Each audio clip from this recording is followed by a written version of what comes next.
carton de boy.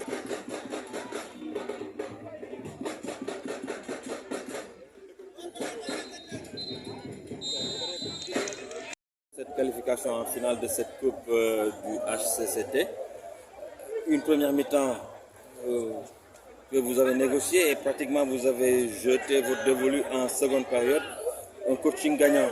Qu'est-ce qui a fait la différence en seconde période? Je le disais tantôt, parce qu'on est venu là, il faut d'abord féliciter les garçons. Donc c'est un match vraiment, parce que Kaffrine c'est une équipe qu'on ne connaissait pas durant toute la compétition. Donc c'est une équipe qui a organisé le tournoi en fait. Donc il fallait être prudent, surtout en première période.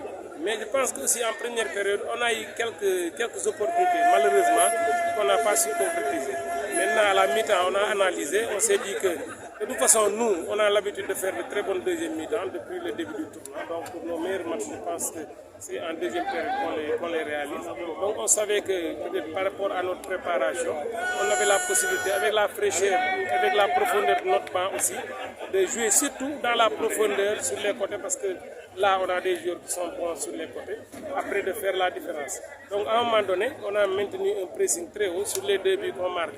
Déjà le premier but c'est sur les phases arrêtées, un corner, donc on a travaillé. Ensuite sur le deuxième but c'est un pressing, comme on dit, un contre-pressing. Parce qu'on a vu que c'est une équipe qui avait l'habitude, qui préférait faire ses relances à partir de derrière. Donc on s'est dit que de toute façon, en première période même, on a eu ces genres de balles qu'on a récupérées très haut, mais malheureusement, on les a mal exploitées. Donc c'était pour l'occasion de rectifier, parce que c'est sûr, moi j'avais dit aux garçons, on allait récupérer des ballons dans le dernier tiers. Maintenant, il va falloir être très juste pour concrétiser. C'est ce qu'on a fait. Alors en finale, vous allez rencontrer la Renaissance de Yoff, une équipe aussi très joueuse. À quel genre de match allons-nous nous attendre?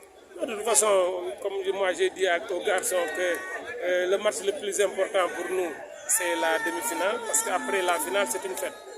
Mais on va la jouer comme on a l'habitude de faire. C'est une équipe qu'on a vu jouer, donc on va analyser ce match-là. De toute façon, on a la journée de demain et la journée de samedi pour analyser ce match-là, mettre en place aussi une stratégie, parce que c'est une équipe qu'on a observée. Je pense que sur le match qu'ils ont joué tout de suite, là, sur le plan physique, je pense qu'on a des atouts à faire valoir. Mais là, on ne va pas dévoiler vraiment toute notre stratégie. Mais de toute façon, on va s'attendre à un match plaisant. C'est deux équipes de Dakar qui vont se rencontrer. Je pense que leur entraîneur aussi, c'est quelqu'un de très futé. Quelqu'un qui a eu à vraiment entraîner dans les grands clubs du championnat. Donc, à mon avis, on va s'attendre à une très belle finale. Est-ce qu'on souhaite gagner ce match. Alors, cette coupe du Haut Conseil des collectivités territoriales, est-ce qu'on peut s'attendre à ce qu'elle puisse projeter la Jeanne d'Arc dans les divisions supérieures? De toute façon, c'est ce qu'on souhaite. Je pense qu'on a dit que généralement, l'équipe qui gagne ce trophée-là a beaucoup de possibilités de monter en division supérieure. Donc, c'est ce qu'on souhaite. Déjà, on a des matchs, parce que là, on va faire 5 matchs dans cette compétition. Donc, c'est vraiment tout bénéfique. Donc, 5 matchs de cette facture-là, dans ces conditions-là, c'est tout bénéfique. Maintenant, si on gagne ce tournoi, d'abord, sur le plan psychologique, ça va nous pousser. Mais aussi, ça va nous permettre aussi, parce qu'il y a des équipes qui ont joué le tournoi, qui sont dans la même poule que nous, qu'on a eu à observer. Donc vraiment, on dit merci vraiment à la fédération, à la Ligue de football amateur pour avoir organisé ce tournoi-là. Merci beaucoup. Merci. Diagne, vous venez de perdre la demi-finale contre une équipe de la Jeanne d'Arc. Apparemment un peu plus expérimentée. Est-ce qu'on peut dire que c'est l'expérience qui a gagné aujourd'hui la jeunesse? Un peu oui, mais surtout on a perdu par manque d'agressivité. On a par moments mal géré nos temps faibles et c'était ça le plus important, je crois. Donc forcément on a des temps forts et des temps faibles, on les a mal gérés. Surtout après l'entame de la deuxième mi-temps. C'est vrai qu'on a eu une première mi-temps assez compliquée, et pour les deux équipes aussi. Donc on a pratiquement fait jeu égal. Même s'ils avaient des flèches sur les côtés, on a su les contenir. Après maintenant, en deuxième période, on a eu du mal à entrer dans le match, ce qui nous a valu 2 buts.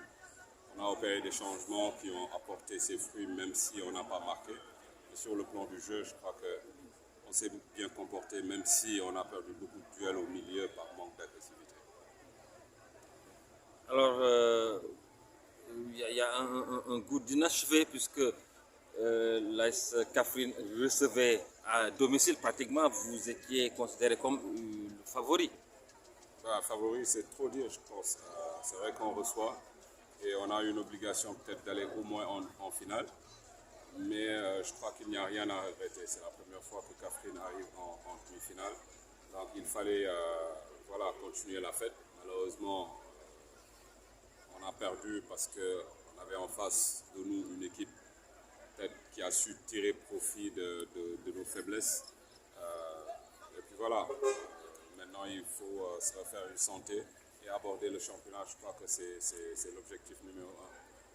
Il y avait beaucoup de pression parce que Kaffrine recevait et il y a l'AS qui est ici. Voilà, on a beaucoup de choses à travailler. Je préfère parfois voir la défaite avec beaucoup de philosophie, ça nous permet de rectifier. Et j'espère qu'avant le début du championnat, on aura tiré vraiment profit de ces 3 matchs qu'on a joués. Et justement, ce tournoi que vous venez de boucler, certainement va vous servir à quelque chose pour le championnat qui va bientôt commencer. Forcément, d'abord, il faut accepter la défaite. Ensuite, analyser avec beaucoup de sérénité ce qui s'est passé. Il n'y a pas eu que du mauvais. Il y a eu beaucoup de bien, surtout lors du match passé. Mais aussi, on a eu des temps forts sur lesquels on va travailler. Mais encore continuer à pouvoir gérer nos temps faibles. Je crois qu'à partir de là, on pourra progresser. Si justement ils veulent continuer en Wolof, c'est pas ceux qui veulent continuer.